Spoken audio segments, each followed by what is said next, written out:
On the morning of January 12th, I stood at Dennis Janis's south fence line in Oglala and counted 19 head of black Angus in his winter pasture. Dennis owns 12 cattle. He has owned 12 cattle for as long as I have been alive. I know this the way you know anything about a neighbor you have grown up beside in a community of 400 people. It is simply a fact of the landscape, like the number of fence posts between his gate and the road, like the stock dam at the bottom of his draw that freezes by November and does not thaw until April. 12 head, always 12. And I was looking at 19, and every one of them was wearing his ear tags, and every one of them was standing in grass they had grazed before, and the 7 extra animals had not been trucked in, and had not been born, and had not walked over from a neighboring allotment, because there is no neighboring allotment. There is only open prairie running north to the Badlands Wall, and nothing comes down from the wall in January. I need to go back 6 days from that fence line, because what put those extra cattle in Dennis's field started with my cousin breaking the only rules our family has ever unanimously obeyed, and the consequences of that are still settling into the ground beneath my house as I speak. My name does not matter for this. What matters is the place. I grew up on the Pine Ridge Reservation in southwestern South Dakota, in a community called Oglala, which sits in a creek drainage beneath the long broken edge of the Badlands Wall. The wall is the escarpment that separates the upper prairie from the lower. If you have driven Interstate 90 through the western part of the state and looked south toward the reservation, you have seen the top of it white and gray and banded with clay strata, running roughly east to west, cut by 60 million years of water into towers and fins and amphitheaters that look like the ruins of something that was never built. Below the wall, to the south, the land drops and opens into rolling, mixed grass prairie. Western wheatgrass, blue grama, buffalo grass, big bluestem in the wet draws. It runs that way, rolling and enormous, all the way to the Nebraska line. Above the wall, to the north, is the south unit of Badlands National Park, which sits entirely on reservation land and is managed under an agreement between the Oglala Sioux Tribe and the Park Service. There are no visitor centers up there, no paved trails. 2-track ranch roads cross some of it, ruts worn into gumbo clay by decades of tribal ranchers tending cattle on grazing allotments. Large sections of the upper prairie are accessible only on foot or horseback, and some sections are not accessible at all, not because of fencing, not because of regulation, because of what my grandmother and her generation call the silent ones. I will describe them the way she described them to me, because her description is all I had before that January, and it turned out to be the only framework that predicted anything accurately. When I was 9 years old, I was sitting on my grandmother's kitchen floor, leaning against the warm side of her propane heater, eating commodity peanut butter on fry bread, and she was talking to my Aunt Ruth at the table. I remember the smell of the propane, that sharp, slightly sweet chemical smell that was the smell of warmth in every house I knew growing up, and the sound of wind hitting the storm window above the sink, and my grandmother saying a phrase in Lakota that I will translate because this one matters. She said roughly, "The ones that sort the ground are working tonight." My Aunt Ruth said nothing. She looked at the window. My grandmother said, "The cattle will be in the right place tomorrow." They both nodded as if this were weather. That is how I first learned about them. Not as a ghost story, not as ceremony, as a fact about the landscape, delivered in the same register as a comment about rain or temperature. The silent ones are not spirits. They are not Wanagi, not the souls of the dead traveling the Milky Way. My grandmother has always been precise about this distinction. She says the silent ones are a function of the ground.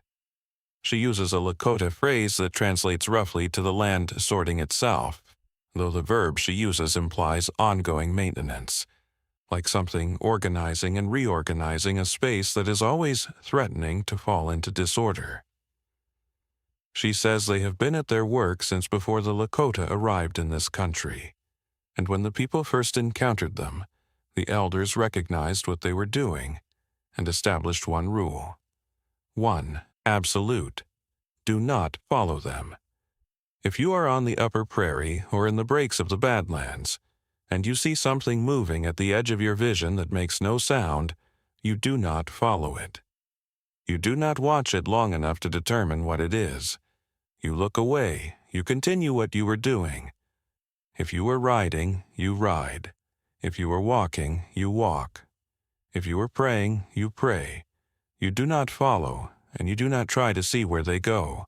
My grandmother says the rule has been kept for as long as any knowledge keeper can remember. She says it has been broken 3 times that the community has recorded. She says each time produced consequences that were specific, physical, and generational. When I was younger, I asked her to tell me the stories. She closed her hand around the edge of the table, I can still see her knuckles going pale, and said, "You will not need those ones." She said it the way you decline to describe an injury to someone who has not been hurt yet, not out of secrecy but out of a specific kind of care. Matto is my cousin. He was 26 that January. He had been working for the Oglala Sioux Parks and Recreation Authority for 2 years as an enforcement ranger, which on the reservation means you are one person doing the work of 6. You check hunting permits during the fall seasons. You run livestock trespass complaints when someone's cattle break through a fence onto tribal trust land. You help coordinate searches when someone goes missing in the breaks north of the wall. You drive the boundary roads in a green Chevy Silverado with the tribal seal on the door, and you know every 2-track, every cattle gate, every stock dam between Scenic and Denby. Matto was good at his work.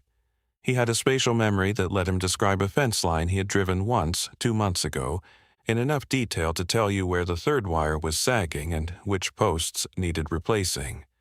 He knew which draws flooded first when the snow melted, which stock dams held water into August, which sections of the wall were stable enough to hike under, and which ones dropped slabs of clayite after every freeze cycle. He also knew the rule. He grew up in the same kitchen I did, eating the same fry bread, leaning against the same propane heater, listening to the same grandmother. But Matto had a quality I think you will recognize if you have ever worked alongside someone with real competence. He was skeptical the way people are when they trust their own judgment over inherited caution, not arrogantly, not dismissively, but with the quiet confidence of a person whose own instruments have never lied to him. He did not argue with our grandmother. He did not disrespect the tradition. He simply treated the rule the way he treated the speed limit on BIA Route 2, which is posted at 55 and which everyone, including the BIA police, drives at 70 as a guideline calibrated to the average person, not necessarily binding on someone who knows the road. On the morning of January 9th, the thermometer on our grandmother's porch read 14 below zero. I know because I was there, drinking coffee on her steps, watching the light come up gray and flat over the creek drainage. The air smelled like nothing at all, the way it does when the cold is deep enough to strip the scent out of everything. No wood smoke, no cattle, no juniper, just the raw mineral blank of frozen ground. Matto pulled up in his tribal truck at 7:15. He was heading to the south table to check a cattle gate that a rancher had reported damaged. The gate sits at the boundary between tribal trust land and a grazing allotment that borders the south unit. Getting there means driving a gravel road to the base of the wall and then climbing a 2-track through a series of switchbacks loose shale in summer, frozen clay in winter, until you crest the escarpment and come out onto the upper prairie. He rolled down his window and I brought him a cup of coffee. He said, "Gate check on the south table, should be back by noon." I said, "It is 14 below." He said, "That is why I am driving and not walking." He was grinning. He took the coffee and he left, and our grandmother, who had come to the kitchen window, stood there watching his truck until it turned south on Route 2 and disappeared behind the cottonwoods along the creek. She said 3 words in Lakota that I will not translate for you. The translation is not the point. The point is the way she said them, not as a warning, not as a prayer, but as a count. Like she was marking the start of something she had been measuring her whole life. Maddo drove to the base of the wall, climbed the switchbacks, and parked at the cattle gate at the head of a draw that the BIA maps call Porcupine Butte Draw, but that we call Tallgrass Draw, because of the big blue stem that grows waist-high in its bottom during wet summers. In January, the draw is brown and frozen. The blue stem stalks stand stiff and pale, snapping underfoot like thin glass. He checked the gate. The gate was fine. The rancher had been wrong, or the wind had pushed it open and then blown it closed again, which happens on the upper prairie where the gusts come through at 25 miles per hour as a baseline and 40 in the peaks. He was about to get back in his truck. Then he saw movement to the north, about 300 yards out on the open grass. He told me this sitting in our grandmother's kitchen 4 hours later, with his hands wrapped around a mug and his face windburned across the cheeks. He said the movement was low to the ground, not like an animal trotting, more like a disturbance in the grass itself, a pattern of bending and releasing that traveled in a straight line towards the northeast at a walking pace. He said the grass bent ahead of it, not behind it, as if something was pressing the grass flat in front of itself as it moved, and there was no sound. Not no sound like a quiet morning. No sound like the wind had ceased to exist inside a corridor about 10 feet wide that moved with the disturbance. He said he could hear the wind on either side of that corridor hitting his truck, hitting the fence posts, hissing across the frozen grass. But the corridor itself was absolute silence. He knew what it was. He recognized it immediately from our grandmother's description, from that night when I was 9 and he was 10, and we both heard her say, "The ones that sort the ground are working tonight." Low, silent, moving with direction. And he followed it. He followed it on foot, away from his truck, north onto the open prairie and 30 below wind chill with no pack, no water, no radio, nothing but his insulated coveralls and his Danner boots, and the certainty that he was competent enough to handle whatever he found. He told me the disturbance maintained its pace and its straight-line bearing, but did not increase its distance from him, as if it were allowing him to keep up. He told me the silent corridor expanded as he walked, from 10 feet wide to what felt like 50, so that by the time he stopped he was standing in a pocket of absolute stillness on an exposed prairie in January, and the cold inside that pocket was different from the cold outside it. The outside cold burned wind-driven, biting, the kind that finds the gaps in your collar and your cuffs. The inside cold was still and heavy and somehow warmer. He said he felt warm, and he knew enough about hypothermia to recognize that feeling warm in 30 below is a medical sign, but he also said the warmth did not feel like his body failing. It felt like the air temperature inside the corridor was genuinely different. He stopped because the disturbance stopped. It stopped at a low mound on the prairie that he did not recognize. A slight rise, maybe 4 feet high and 20 feet across, covered in the same brown grass as everything around it. Unremarkable, except that it was there, and he had driven past this area at least 30 times and had never seen it. He stood at the edge of the mound for what he estimated was 5 minutes. The silence held. The warmth held. Nothing else happened. He could smell sage inside the corridor, the sharp, dry smell of white sage, which should not have been detectable with the ground frozen and the plants dormant. But it was there, strong enough that he noticed it. And that detail is one of the reasons I believe every part of what he told me. Then the wind came back all at once, like a door slamming open, and he was standing in 30 below again, and his hands were burning and his face was numb, and he turned and walked back toward his truck. The walk back took 12 minutes. He had estimated 45 minutes walking out, though his watch had stopped at 10:47 and did not restart until he reached his truck. Either his estimate was wrong, or the distance changed while he was standing at the mound. He drove straight to our grandmother's. He came through the door smelling of cold, that iron and stone smell that clings to clothes that have been in deep winter air, and he sat at the table and he told us what he had done. I need to describe her reaction, because her reaction is the thing that frightened me more than anything Maddo said. She did not raise her voice. She did not scold him. She did not recite the rule or invoke the old stories. She stood up from the table slowly, the way she stands when her knees are bad, and she walked to the window that faces north, toward the wall. She stood there for a long time, maybe 3 minutes. The kitchen was silent except for the hiss of the propane heater and the tick of the clock above the sink. When she turned around, she looked at me. Not at Maddo, at me. She said in Lakota, a sentence I will translate because this one you need. Now we count what moves. I did not understand. Maddo did not understand. He started to ask a question and she held up her hand, and that was the end of the question. She told him to go home and count every animal on his property and write the number down. She told me to do the same, everything alive. Dogs, cats, horses, cattle, if you have them. The birds on the fence line, the mice in the walls if you can hear them. Count and write the number and bring the numbers to me in the morning. Maddo left. I stayed for a moment. I said, Unki, what is he counting for? She was at the sink, running water into a kettle for tea, and she said without turning, he opened a door. Now we see what comes through. I drove home in the dark.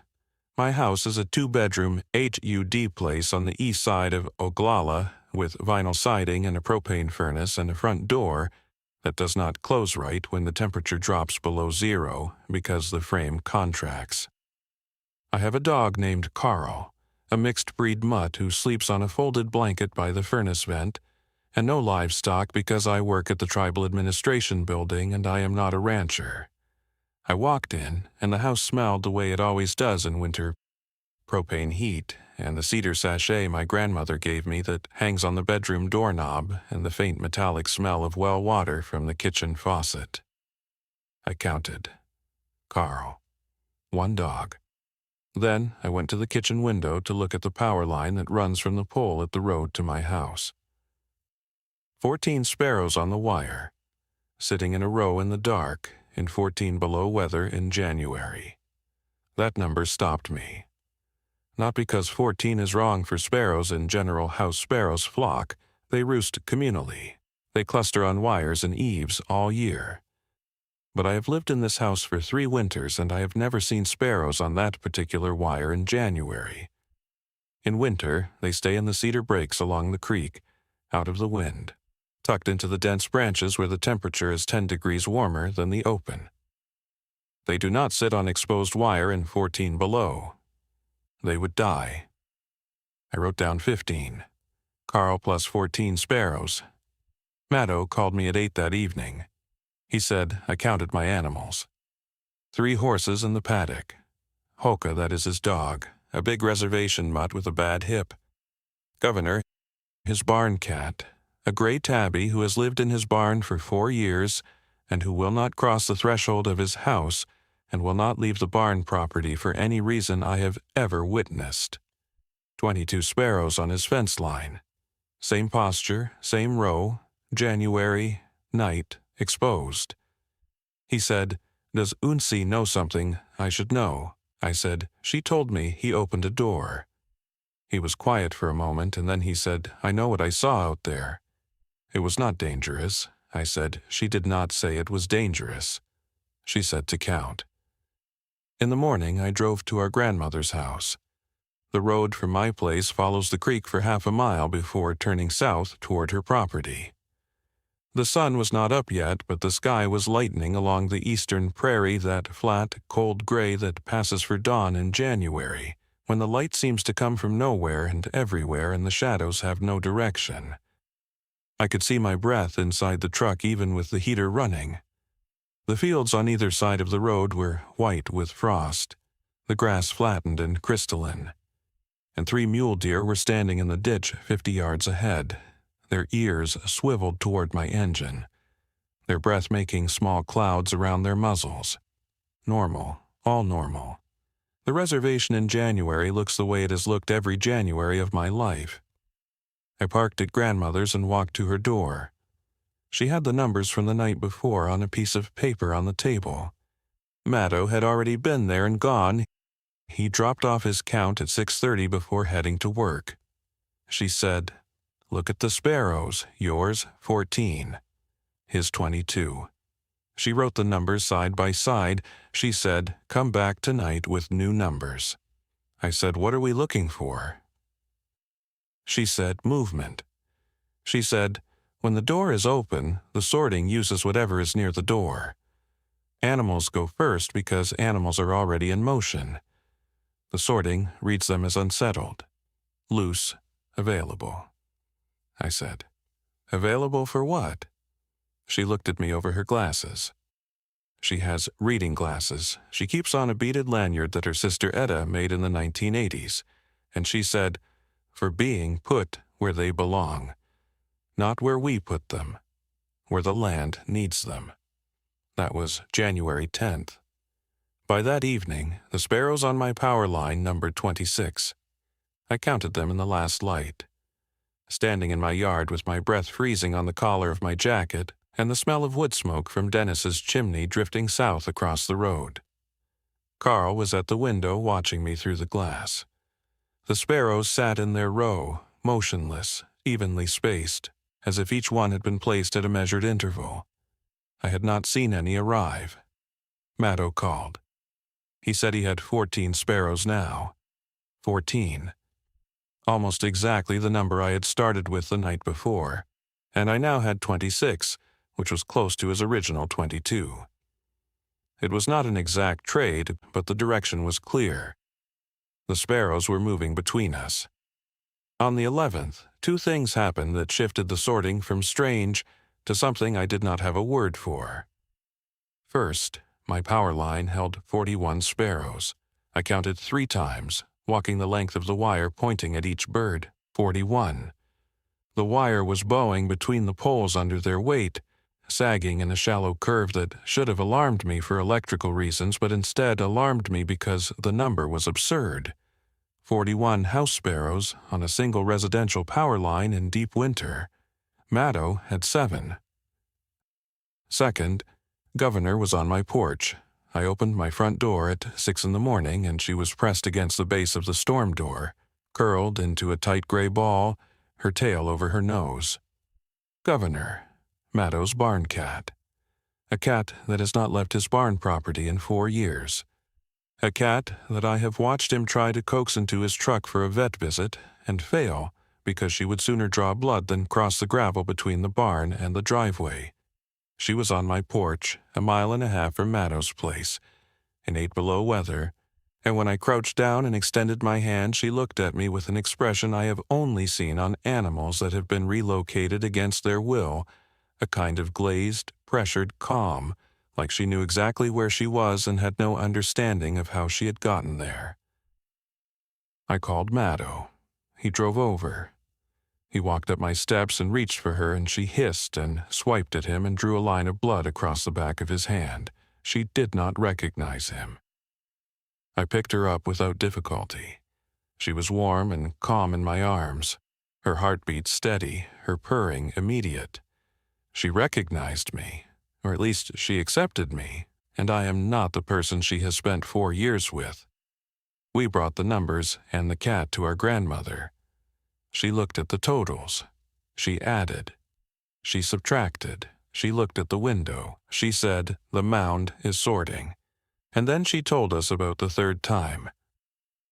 She had refused to tell me before. She had refused every time I asked. But that morning, with the numbers shifting and the cat on my porch, she said it was time. She poured tea into 3 mugs and she sat down and she spoke for nearly 15 minutes, and this is what she told us. In 1952, her Uncle Joseph, a man she called Uncle Joe Feather, though his enrolled name was different, was riding the upper prairie north of Cooney Table checking on a grazing allotment when he saw a disturbance in the grass. It was spring. The grass was green and short, and the movement was visible from a long distance. He followed it on horseback. He followed it for 2 hours, she said, across a section of the upper prairie that should have taken 30 minutes to cross. He found a mound. He stood at the mound. He rode home. Within a week, the sorting began. His cattle, he ran about 40, head on the allotment began moving between pastures without crossing the fences between them. They would be in the north pasture at dawn and the south pasture by noon, with every gate closed and every fence intact. His wife's kitchen garden produced vegetables in May that should not have been ripe until August. A saddle that had belonged to his father, a man who had been dead for 11 years, appeared on a fence rail outside his barn, oiled and supple and smelling of leather conditioner as if someone had worked it that morning. The sorting escalated over 3 weeks. Animals, objects, water in the stock tank turning sweet and clean when the well it came from was alkaline. The belongings of the dead appearing in the living spaces not as ghosts or shadows, but as physical objects, present and usable, as if someone had simply carried them from storage and set them down. And then, on the 19th day, a woman walked into Uncle Joe's yard. She was wearing a dress his mother had been buried in. She was not his mother. She was carrying a bundle of the same white sage that grew on the upper prairie near the mound. She walked to his well, and she stood there. And she looked at him, and she did not speak. She stood at the well for 4 hours, until sunset, and then she walked north, toward the wall, and she did not come back. My grandmother said that Uncle Joe went to the mound that night, a windless night. He sat at the mound from dark until dawn without moving, without following anything he saw or heard, though she said he told her later that things moved past him all night low and silent and busy. In the morning, the mound was gone. The extra cattle were gone. The garden went back to its normal season. The saddle vanished from the fence rail. The cost? Uncle Joe lost his sense of smell, completely, permanently. For the rest of his life he could not detect smoke or food, or the scent of rain on dust, or the sage on the upper prairie that he had smelled inside the silent corridor. He died in 1978. He never smelled anything again. My grandmother finished and looked at her tea and said, "Each time it costs a cent. The door you open is the door it closes in you." That is what I now understand to be reversal number 1 in what I am telling you. The sorting was not punishment. It was not a consequence of breaking the rule. It was a system, and Maddow had activated it by connecting a living space, our community, our houses, our animals, to a working space. The mound, the sorting station. The rule existed not because following the silent ones was forbidden by any moral law, but because following them opened a channel, and the channel let the sorting expand into the human world, and the sorting did not distinguish between what it was organizing on the upper prairie and what it was now organizing in Oglala. It was the same work to the same system, and we were now inside it. That afternoon I pulled up the GPS track for Maddow's tribal truck on the OSPRA computer at the administration building. He had logged the drive out to the south table as part of his shift report, and the GPS recorded his position every 30 seconds. The track showed his route from Oglala to the base of the wall, up the switchbacks, to the cattle gate at Tall Grass Draw. And then the track showed his truck sitting motionless at the gate for 3 hours and 47 minutes. 3 hours and 47 minutes. Maddow had told us he was on foot for roughly an hour 45 minutes out, 12 minutes back. The truck's GPS says his truck sat at that gate for nearly 4 hours. There is a discrepancy of almost 3 hours that Maddow cannot account for and does not remember. I did not tell him. I printed the track log, and I put it in a folder, and I put the folder in the filing cabinet at my desk, and I did not tell him. I do not know why. Something about the number 3 hours and 47 minutes felt like it belonged to me and not to him. Like the sorting had given me a piece of information and I was supposed to hold it. The morning of January 12th, the morning I started this account with, I drove to Dennis's fence line because our grandmother had asked me to check the properties nearest hers, expanding the count. Dennis Janis is her closest neighbor, a quiet man in his 60s who has run cattle on a small allotment south of her house since before I was born. He keeps 12 head of Black Angus. 12 is the number his land can winter without supplemental hay, which he cannot afford. So 12 is the number he has always kept. It is not a flexible number. It is a hard limit set by grass and weather. I stood at the fence and I counted 19. I have described this already. But now I need to tell you what happened when Dennis came out. He arrived at the fence within 10 minutes of my phone call, wearing unlaced boots and his winter coat thrown over a thermal shirt, his breath coming fast. He climbed the fence rather than walking to the gate. He stood in the pasture and he walked among the cattle, and he touched each one, running his hand along their backs and flanks the way a man does when he is checking for injury or illness, though what he was really checking for was whether they were real. They were real. He turned to me standing at the fence and he said, "This is Hank. She is 7 years old. She was born in this field." He pointed at the next. "Short rib, 4 years old. I bought her at the sale barn in Martin." He named every animal, 19 names. For 12 of them, the names came immediately, anchored in years of daily contact. For the other 7, the names came with a slight delay, as if he were retrieving them from a different shelf, but they came with the same certainty. He said, "I know all of these cattle. Every one of them is mine." Then he said, "But I have only ever owned 12. That sentence, that precise, undramatic sentence from a man who has no reason to lie and no ability to explain, is the most unsettling thing I heard during the entire 3 weeks. I can still hear the flatness of his voice. The confusion was not dramatic. It was factual. He was stating 2 things that were both true and mutually exclusive, and he did not know how to reconcile them, and he was not going to pretend he could. Our grandmother arrived at the fence line. She looked at the cattle. She counted. She touched the top wire of the fence and she stood there for a moment, and then she said something I did not expect. She said, "Dennis, do you have a record? Do you have anything written down, sale receipts, vet records, ear tag numbers?" He said he had his tax records in a binder at home, and she said, "Go get 'em." He came back with a 3-ring binder. Tax filings, sale barn receipts, veterinary invoices, all documenting 12 head, not 19, 12. The 7 extra cattle did not appear in any written record.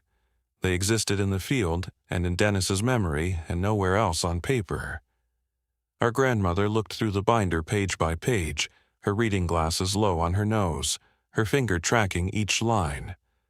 When she finished, she closed the binder and she said, "The sorting does not make records. It makes things." She told Dennis to count every morning and every evening and write the new numbers down. She told him not to sell any and not to move any. She said, "When the number settles, we will know the shape of it." The number did not settle. Over the next 4 days, the sorting expanded outward from what I believe was Maddow, though he was staying at our grandmother's house by then, so the effects appeared to radiate from her property. On January 13th, I drove to our grandmother's and saw the fence posts. 41 cedar posts stacked behind her shed, weathered gray, aged by years of weather, their ends sharpened by a draw knife. They had not been there on the 12th. I had walked past that shed the previous morning. 41. The same number as the sparrows on my power line the day before.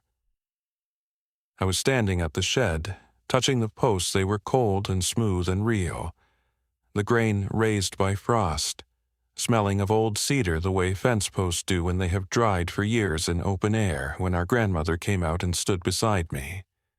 I said, "These are not yours." She said, "No." She said, "I think they are from the upper prairie." She said there used to be a fence line on the allotment near the mound before the bombing range. The Air Force took it down in 1942. I looked at her. I said, "These fence posts are 80 years old." She said, "The land does not lose things. It stores them." That evening, Mattow's GPS track from the 9th was gone. I went to the filing cabinet at work to check it against the new numbers I was keeping, and the folder was empty. Not the folder was there. The printed track log was not. I had not removed it. No one else knew it was there. The cabinet had been locked. I sat at my desk for several minutes, feeling the absence of that piece of paper as a physical sensation, a lightness in the drawer, a looseness in the folder, as if something had been subtracted from the room. On the 14th, the water in our grandmother's well changed. It had always been alkaline and slightly mineral, the way all well water is in the bentonite clay soils along the wall, a flat, chalky taste that you get used to, or you don't. On the 14th, it tasted like creek water, clean and cold, with the iron bite of sandstone and a sweetness underneath that made you want to drink more of it. I held a glass of it up to the kitchen light, and it was clear, perfectly clear. Her well water has never been perfectly clear. It always carries a faint cloudiness from the clay. Mattow, sitting at the kitchen table, said, "Is there a test we can run?" Like a water quality test, our grandmother said, "You can test it. It will test as good water. That does not mean it is your water." On the 15th, the sorting crossed a line. I was at the community school, dropping off food for the lunch program, commodity canned goods, boxes of cereal, the usual monthly delivery from the tribal warehouse. I carried the last box into the kitchen and walked back through the cafeteria, and I saw a child sitting at one of the long tables wearing a red wool coat with a beaded collar. I stopped walking. The coat was red wool, heavy, with a collar decorated in a beadwork pattern I had known my entire life, a pattern of white and blue and yellow that my grandmother's sister Etta had designed and sewn herself in the 1970s. A pattern I had seen in photographs and in memory, and, on one specific occasion, folded across Etta's chest in a casket in 1998. Etta was buried in that coat. It was her best garment, the one she had made for ceremonies, and the family had agreed she should wear it home. I walked to the table. The child was a girl, maybe 7, from the White Clay Road neighborhood. She was eating an apple and doing a worksheet, and the coat was draped over her shoulders like a blanket, too big for her, the beaded collar resting against her neck. I said, "That is a beautiful coat. Where did you get it?" She said her mother found it in their closet that morning. Just there, folded on the shelf. Her mother did not know where it came from, but it was warm, and the girl needed a coat. I leaned closer. The left cuff had a repair patch of slightly different red fabric, carefully stitched, where a coal from a wood stove had burned through the wool in, as I understood it, approximately 1983. The repair was tight and deliberate, the kind of mending done by someone who valued the garment too much to let a burn ruin it. It was the right coat. Not a coat like it, the coat. My grandmother's sister's burial coat, removed from wherever the dead keep their things and placed in a living woman's closet for a living child to wear on a January morning. I went to our grandmother's house. She was in the kitchen. I said, "I saw Etta's coat." I said it that simply because I did not know how to say it any other way. She set down her mug. She sat on the bench by the window, and she put her hands on her knees. She said, "It is moving the dead one's things now."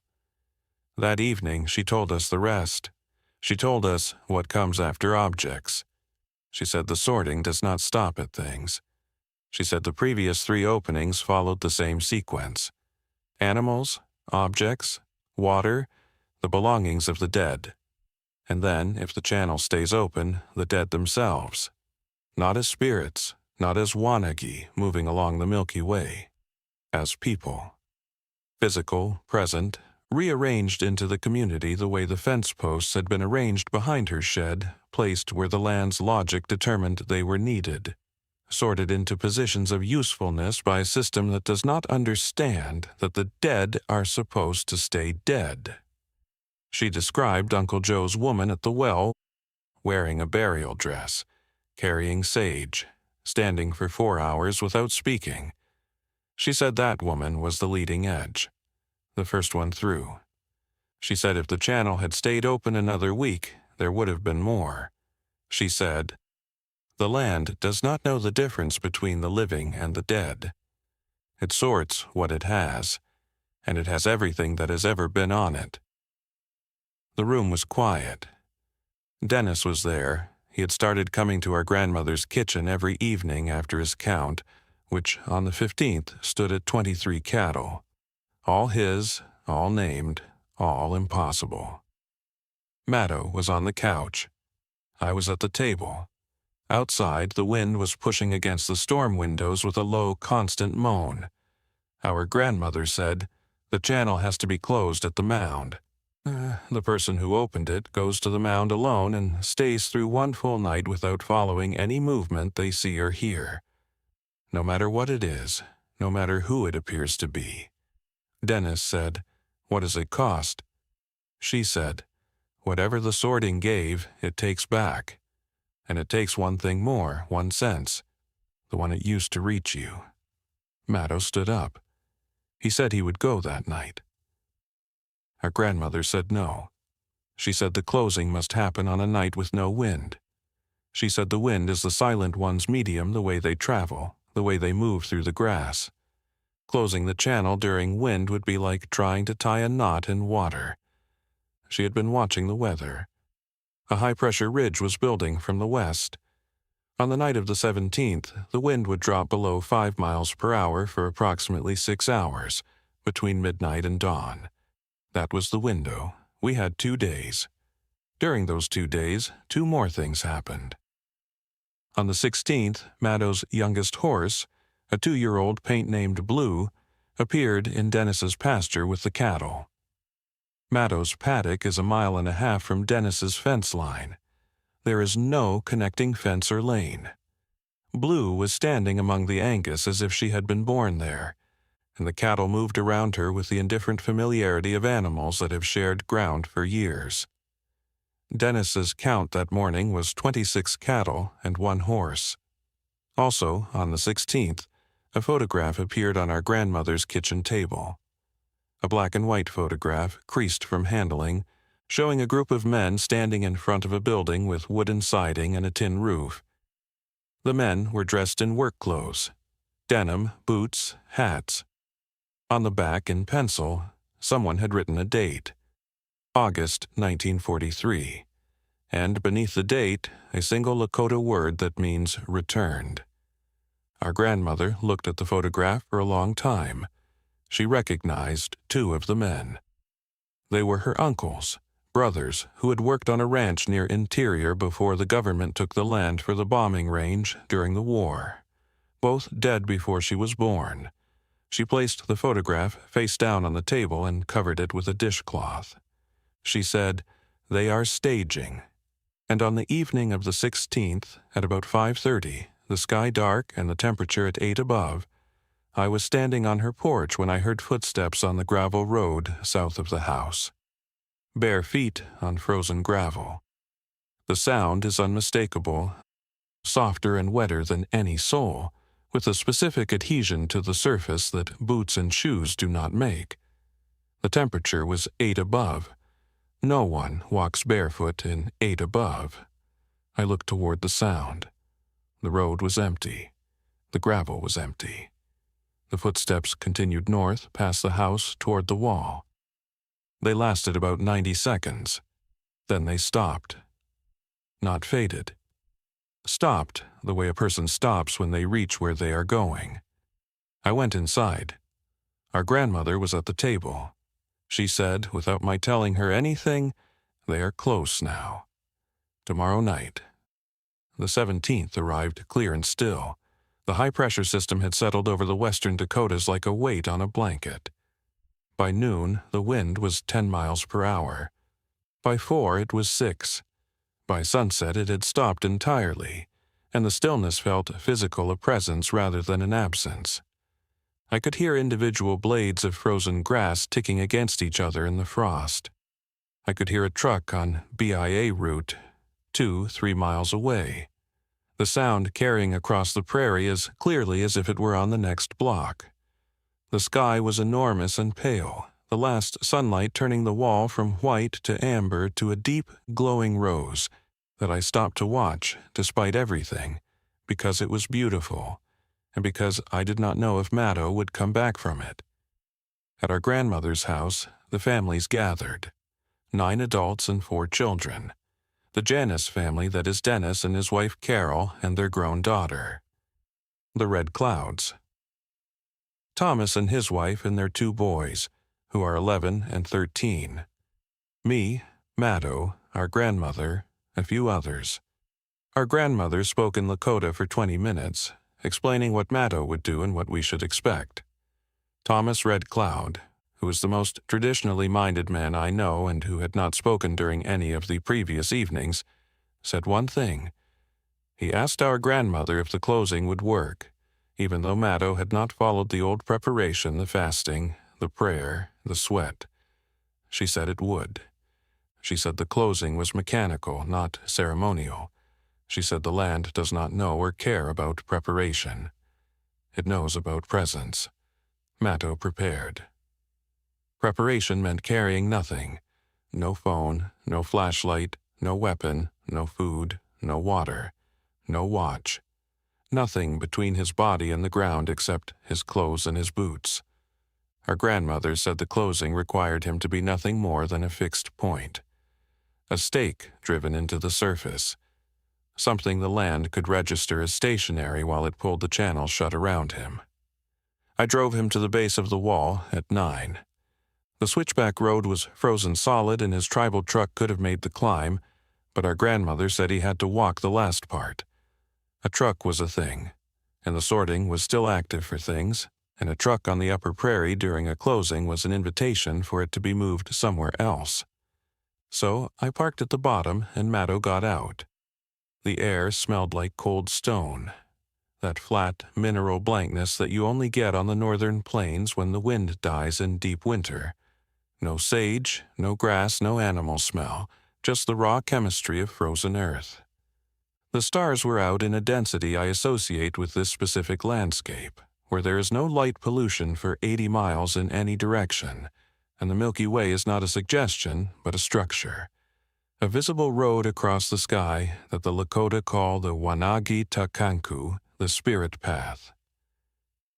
Maddo looked at me. He did not look frightened. He looked the way he looks when he's about to do something physical and demanding that he has thought through and committed to. Focused. His breath was making steady clouds in the starlight.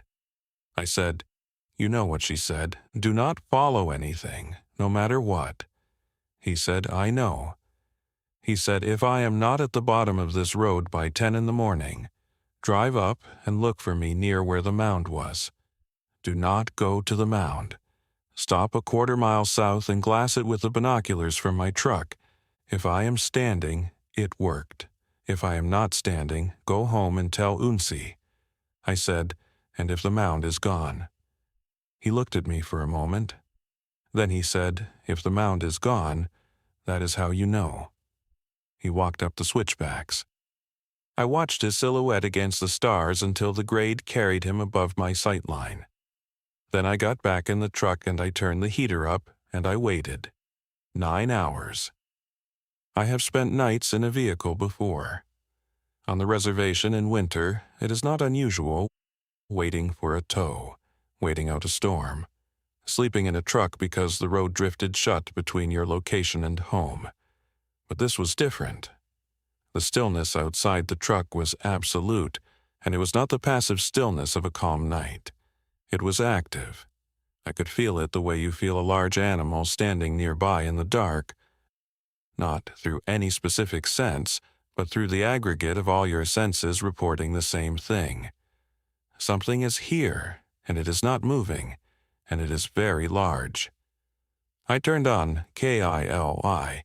The station was broadcasting in Lakota the late programming. A voice I half recognized reading community announcements, funeral notices, school closures, a reminder about the commodity distribution schedule.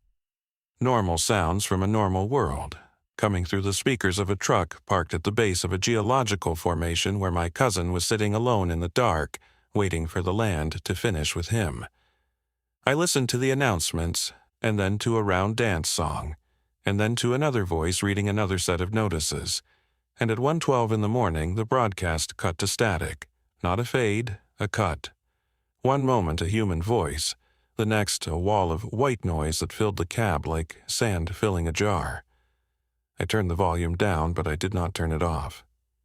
The static had a quality I had not heard before, a density, almost a rhythm, as if something were being transmitted through the noise at a frequency I could not resolve. I sat with it for almost 2 hours, my eyes on the switchback road, my hands on the steering wheel because I needed to be holding something. At 3:17 in the morning, I felt the shift. It was not a sound. It was not a vibration. It was a change in the pressure behind my sternum, a gentle compression, as if someone had placed their palm flat against my chest and pressed once and released. Like the air itself had inhaled and exhaled.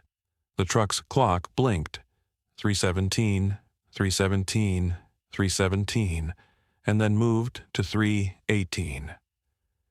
KIL, I came back mid-sentence, a weather report, highs in the low 20s tomorrow, as if it had never been interrupted.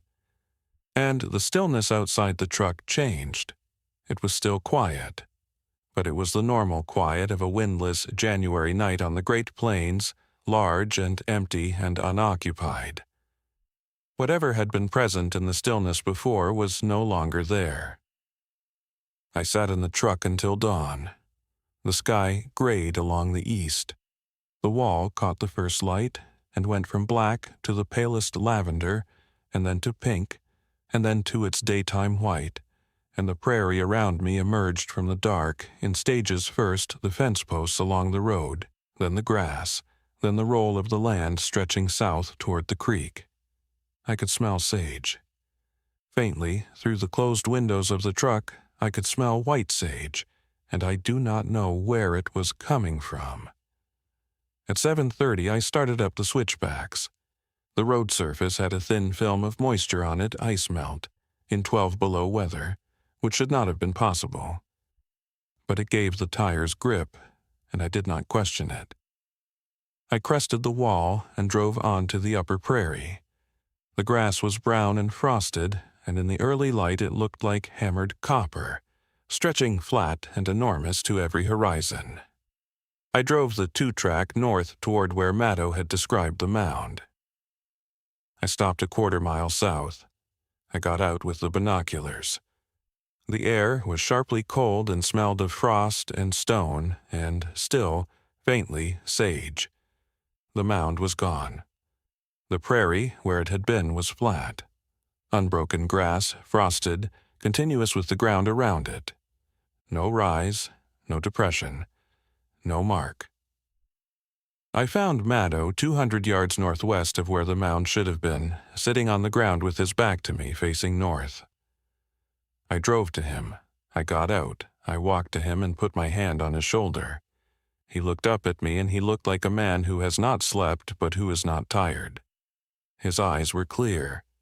His face was windburned across both cheeks, raw and red, though the night had been windless. His hands were unmarked. He smelled of sage.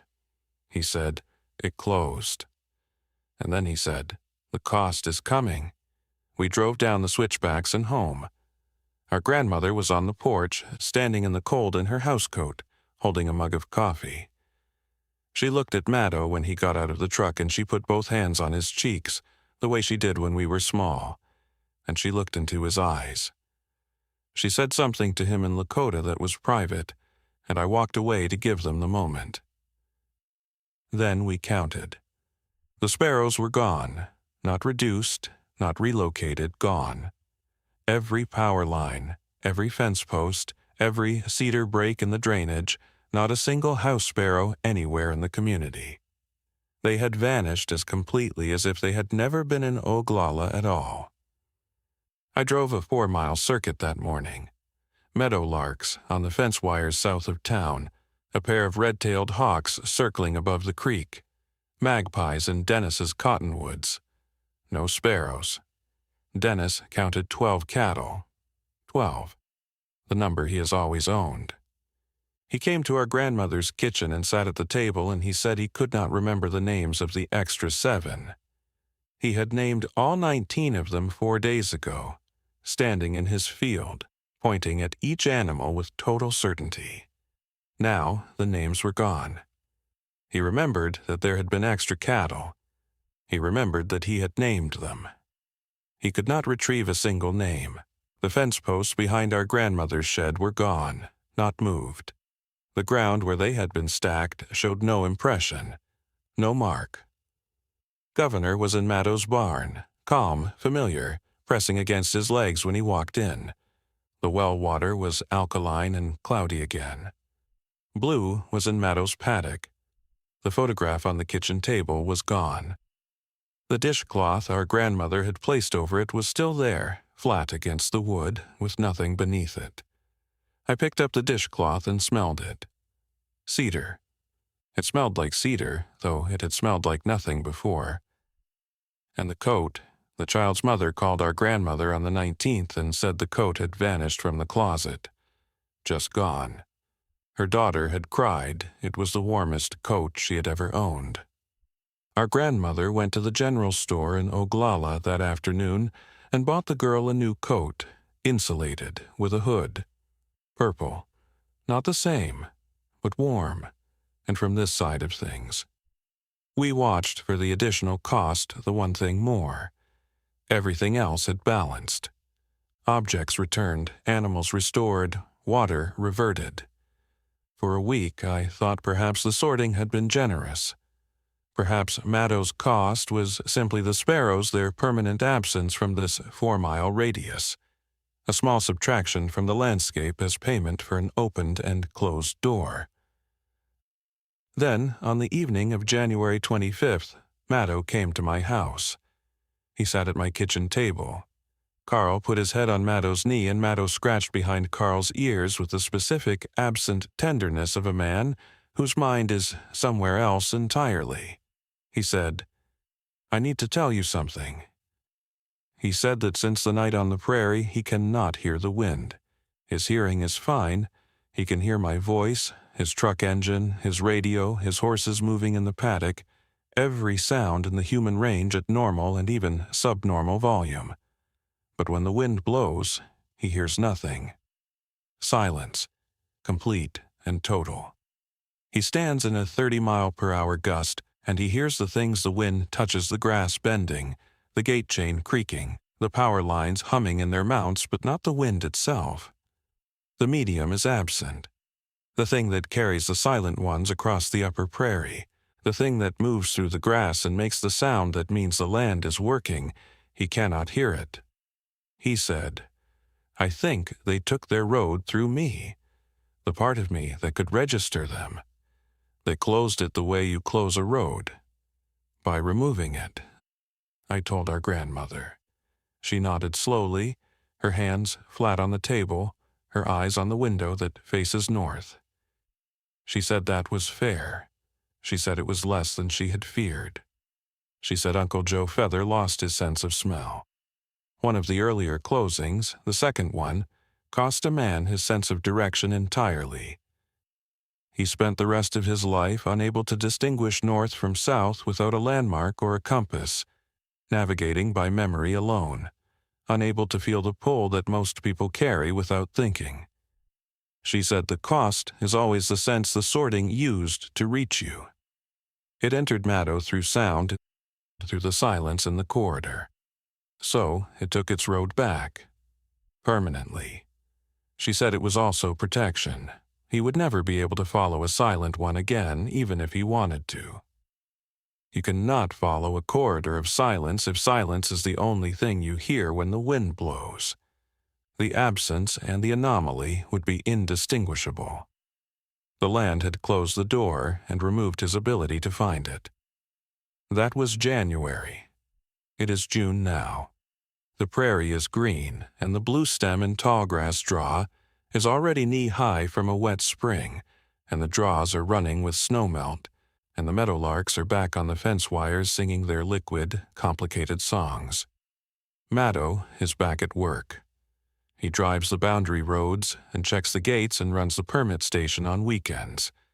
He does his job well, he knows the land, but he drives with his windows up now, even in summer, even on the good days when the air smells like warm grass and sage, and you want to put your arm out the window and feel the country moving past you. He says it is easier that way. He says when the windows are down and the wind comes through the cab, the silence is louder than any sound he has ever experienced. Not painful, not ringing. Just an absence so total that it has its own weight, its own presence, like a passenger sitting beside him who takes up space but makes no sound and has no face. Dennis still counts his cattle. Every morning, every evening, 12. Always 12. But he told me last week that he has started dreaming about the other 7, the ones he cannot remember. He says in the dreams they are standing in a field he does not recognize, and they are looking at him, and they are waiting. He does not know for what. The sparrows have not come back. It is June, and every other bird species in the drainage is present and accounted for: blackbirds, meadowlarks, magpies, hawks, the killdeer that nest along the creek bank. But in Oglala, and in a radius I estimated about 4 miles around it, there are no house sparrows. They are present in Pine Ridge Village, 12 miles east. They are present in Martin, 40 miles south. They are in Rapid City. They are everywhere on this reservation except here. The sorting took them back, and it did not return them, and no one but me and the families who were at our grandmother's table seems to have noticed, and I do not know what that means. And there's one more thing. Last Tuesday I drove past the community school on my way home from work. The children were outside for afternoon recess, running across the grass in the long slant light of a June evening, and I saw a girl on the far side of the playground wearing a red coat. I slowed the truck. I pulled to the shoulder. I watched her run, the coat open and flaring behind her, the collar catching the light. It was red wool. It had a beaded collar. The beadwork was white and blue and yellow. It was not the same coat. I am almost certain it was not the same coat. The beadwork pattern was close but not identical. The spacing between the motifs was slightly wider. The yellow was a shade lighter. The left cuff had no repair. The red was brighter, newer, a coat made in this decade and not the 1970s. Almost certain. I sat in my truck for 10 minutes after the bell rang and the children went inside. I have driven past that school every day since. I have not seen the coat again. But yesterday I mentioned it to our grandmother. I said it casually, just describing a coat I had noticed, a pretty coat, red wool, beaded collar. She set down her coffee. She turned to the window that faces north, toward the wall, and she stood there the way she stood the day Maddow told her what he had done. She stood there for a long time, and I could see her lips moving, and I knew she was counting. She did not say anything. She did not need to. I know what she was measuring. She was measuring the distance between a coat that is almost the same and a coat that is exactly the same. Because if the sorting returned even one thing to this side of the channel after the closing, if even one object came back through, then the channel did not close all the way. And if it did not close all the way, then somewhere on the upper prairie, on a night when the wind drops and the grass goes still, the mound is rebuilding itself. Grain by grain. Grass blade by grass blade. Patient in the way that only the land is patient, because it has no concept of urgency and no concept of death and no understanding that some things, once buried, are supposed to remain where they are put. It sorts what it has, and it has everything that has ever been on it, and it has us,